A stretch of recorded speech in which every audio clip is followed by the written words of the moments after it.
Probably sister. Tess! I don't know. Yeah. If I had to describe Tessa at tesshall.com in one word, I wouldn't, because I'd describe her in 2 words. And those 2 words would be on fire. And what I mean by on fire is on fire for the Lord. Everything that she does is how Christ would do it. And she is just on fire for Christ.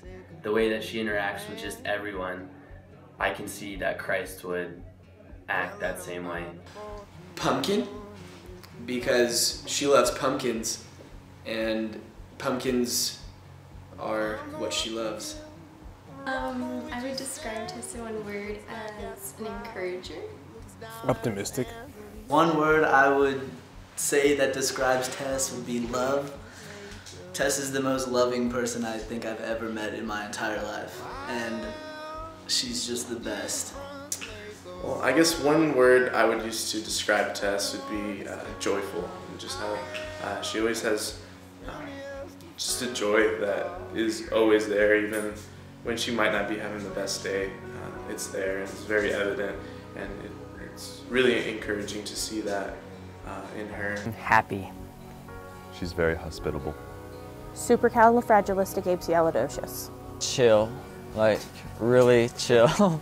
Outgoing or friendly. Selfless. Kind. Tess has always been super nice to everyone. She's always super welcoming. And you know, if Tess gets mad, then you did something wrong. You done goofed. She's really loving because she always has a smile on her face and she looks out for everyone before herself. Encouraging, yeah. I don't want to say the word awesome because everyone misuses it, but really Tess is just awesome because she's really kind and she'll go out of her way to just, I don't know, make you feel at home, and she just is very welcoming. I guess welcoming. I don't know which word. I use too many words, but yes. If there was a word that I could use to describe Tess, it'd probably be consistent.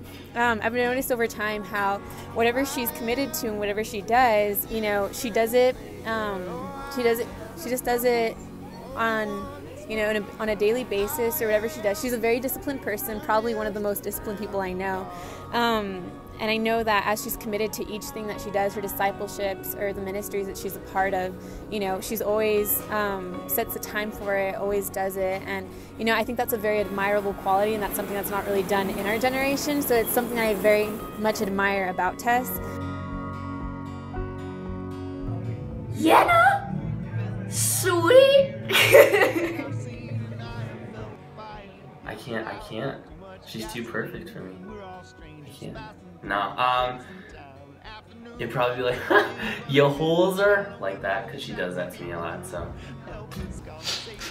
Hi, welcome to Coronado Baptist Church. Every week, yeah. I always know it's Tess when I turn around and I hear, Dom, what's up? One animal that I would use to describe Tess would be a dolphin. Because first of all, dolphins are really cool, and secondly, dolphins live in the ocean, and Tess loves the ocean since she's from California. Maybe a lion, because she is very fierce in her spiritual walk, but also, you see the videos of, the lions who've grown up with a person. They're very what's the word I'm looking for? Yeah, cuddly, I guess. Gentle is the word I'm looking for.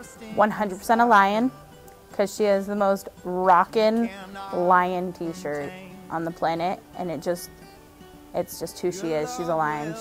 She's fierce and cuddly and soft and wonderful, and I love her so much. And I love lions, so obviously I love her. The gopher, I guess, popping in, helping whenever she can. There's an opportunity to do something something helpful, or she'll just pop in and just do it. I have to say a lion, because she's just she can be really relaxed at sometimes, but when the time comes, she knows what to do. She can get it done, like a bunny because she's really cute and fun to be around, and bunnies are cute and fun to be around. Like a chipmunk because they're, I don't know, jittery and explosive. Probably a golden retriever, if I had to describe Tess as an animal. She's so like loyal and she's always there when you need her. And she's just so comforting. And her hair's blonde, so. Tess is a Labrador. She's super loyal and she's always, I don't know, having fun. She includes everyone and she's always super fun, like a Labrador. And her hair is kind of crazy, like a Labrador. Probably a bird. Just because she's always really flighty, she's always going around from person to person. A bird, I don't know, because like birds I find like are really encouraging because like they always, like kind of like, I don't know. Like physically a lion because she has really cool hair. But like, dang. She reminds me of like a deer, I guess. I don't know, because she's like graceful and like just really cool. I don't know. If Tess was an animal, she'd be an otter because she radiates positive energy and she's really fun to be around. I think my favorite memory with Tess was when we had a discipleship on a Saturday morning. It was like, I think it was in the morning, yeah, it was like 7 in the morning or something. And I was really sick, but I didn't know I was sick. And apparently when you're sick, you're not supposed to have a lot of dairy. But Tess just fed me like glasses of not hot chocolate. She just kept feeding me glasses of chocolate milk, like over and over and over. Once it would get empty, she would just keep filling it up. And then she fed me like 3 grilled cheese sandwiches. I did not feel good. And then she was talking about how she had to go film something. And this was on a Saturday, so she had to go film announcements for the church stuff. And I was like, oh cool, I'll go with you. And then like 5 minutes later, she finds me passed out on the couch, just dead from all the dairy. And I was just sleeping there until she like came back and woke me up. What I'm gonna miss about Tess the most is just her ability to encourage others, even at their lowest points. At times I would just walk into youth, at times would be like a little bummed out or whatnot, and she'd always just come up and talk to me, and she'd be like, oh hey, how you doing, hey?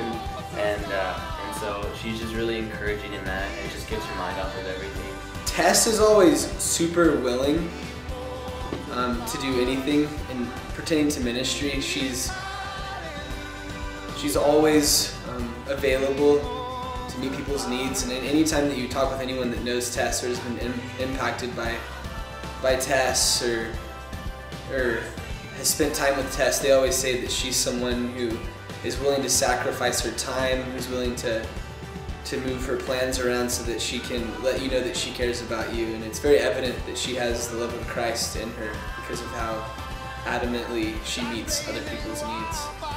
So what I'll miss about Tess is just her encouragement to others and always wanting to be there for others as well. From collegiate week, she was the person I think she poured into my life a lot and was probably one of the main reasons that I had the courage to continue coming to church and give my life to Christ. So I'm gonna miss you, Tess, and I mean, of course I'll see you around, so thank you for everything.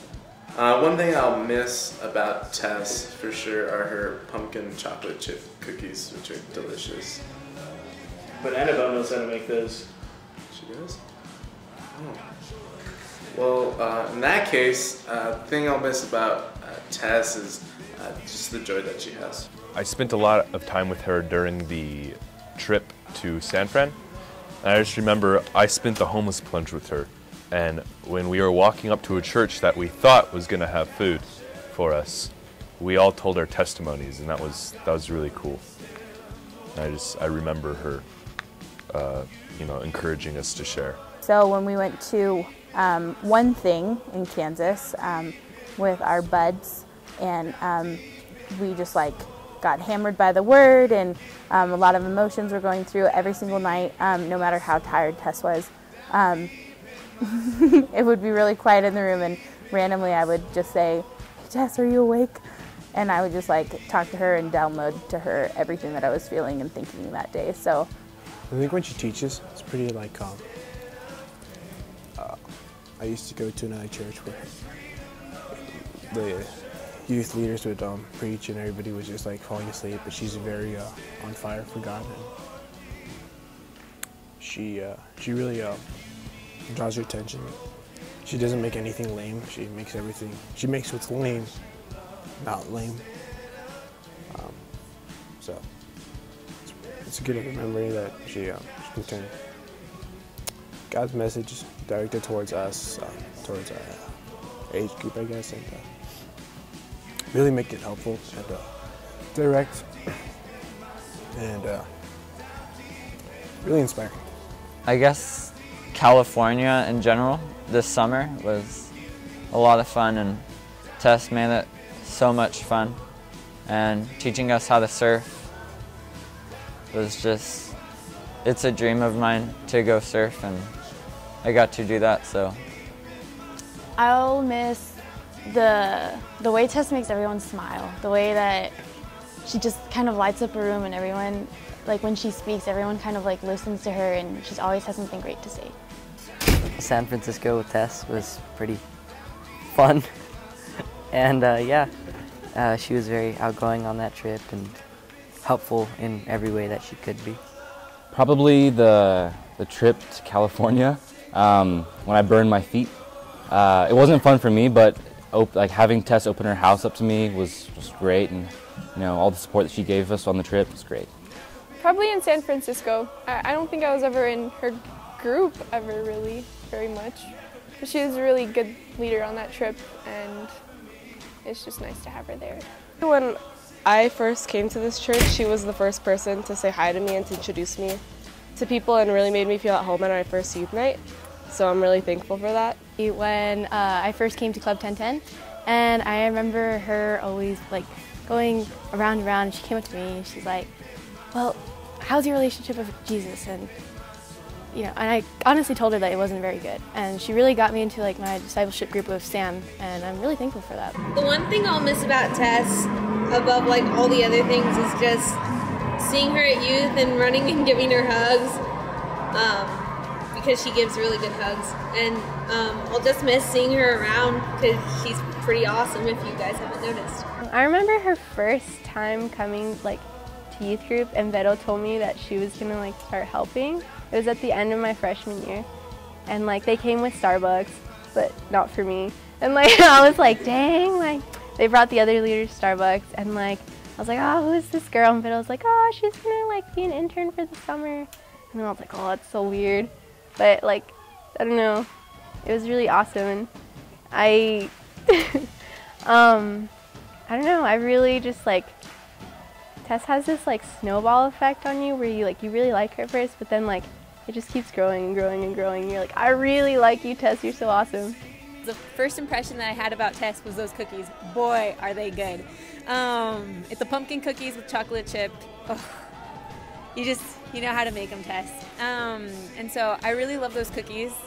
But more than anything else, I think one of the impressions that I first got about Tess was that she's definitely a leader. And you know that like whatever she does, you know, whether it's a very forward leader or a leader who leads in the background, you know, I think that wherever she goes, she definitely leads and kind of leaves a legacy behind wherever she does that. And I know that you've definitely left a legacy here in the youth ministry, and the students will definitely keep remembering you. I mean, we'll remember you as well. And we hope that as you do everything at the Anchor, that you know, the Lord would just bless you, and you know, in everything that you do, and He would expand your territories. We love you, Tess. I'll miss you, Tess.